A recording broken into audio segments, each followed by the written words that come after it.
Hey, Miss P here. This is your op art lesson. I thought that I would hop on here quick and just kind of demonstrate how to get started with your op art project. You do have the directions on Google Classroom, so if you would like to see the visual worksheet, you can look there.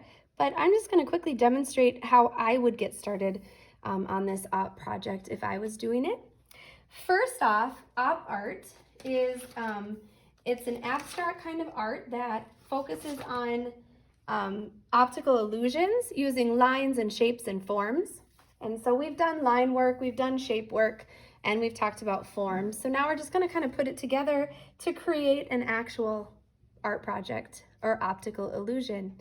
To start, you want to start by placing a dot or 2 dots on your paper, anywhere that you would like to put them. So I'm using just one of these micron markers, but it doesn't matter, you don't have to. You can use a Sharpie, you can use a black pen, or even any colored pen that you would like to. A smaller tip works a little bit better than like a Crayola marker, but if Crayola markers are all that you have at home, that is just fine. So to start, I'm just gonna place a dot on my paper and another dot on my paper. So I have these 2 dots. They're kind of hard to see in this light, but you can see I've got 2 dots. Now I'm going to use curved lines to connect the 2 dots. If I use flat lines or straight lines, it's going to make the art project look very flat or two-dimensional. But if I use curved lines to connect the 2 dots, it's going to start giving it a 3-dimensional look.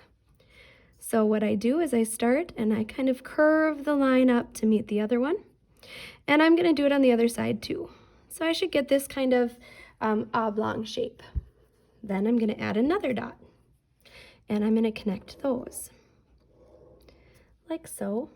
Add another dot. And I'm randomly placing the dots kind of in a line, but it doesn't really have to be. They can go back and forth as long as they are connecting to each other.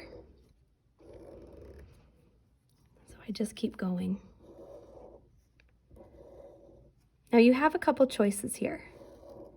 So I would like you to do at least 15 of these dots. And if you would like to fill the surface of the paper, that gives a better optical illusion. So I'm going to show you what that looks like. So step number 2 now is to add in other curved lines from dot to dot to make them larger, okay? Let me show you what that looks like. So if I'm over here, I'm going to start on that dot and I'm going to add some curved lines out. And I started the dot and I ended the dot. And my section, gets bigger and bigger as I go. And now I move down. And again, I add in those curved lines, dot to dot. And then I go again,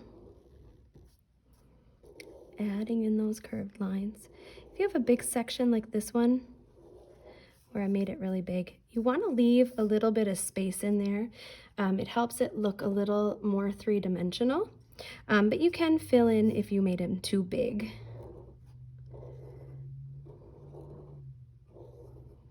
And just remember to curve the lines on both sides. Curved, curved, and it works best to start at the dot and end at the dot.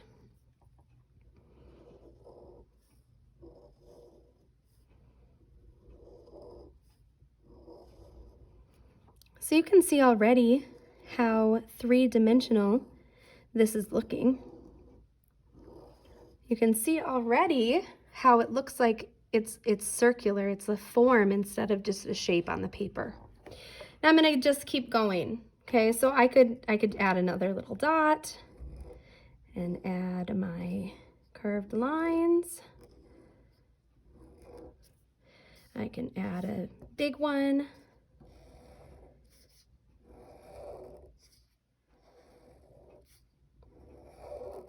So you just keep going. When you're done drawing, now you can completely fill up this paper. So what I could do is I could come back here and I could do it more, and I could fill it up and keep going with these lines until the entire paper is covered. And I'm going to give you an example of what that would look like. So this is the sample that I sent home with you. And so see, you can see what it would look like if the entire paper was covered. You just keep going until those lines disappear behind each other. All right. Then the next step is to color them. So one thing I want you to know is that you want to pick a color scheme. Okay, so that would be primary colors, secondary colors, monochromatic, complementary colors, warm colors, cool colors. It can be any color scheme that you would like.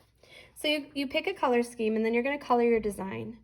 To help make it look three-dimensional, the lighter that you color it in the center part right here, then you color it darker where the two pieces come together, and that is going to make it look more three-dimensional.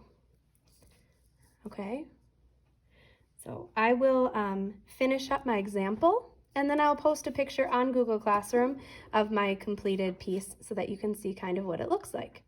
Now, I don't want you to just do what I do, but I do want you to be creative and see where your optical illusion art goes.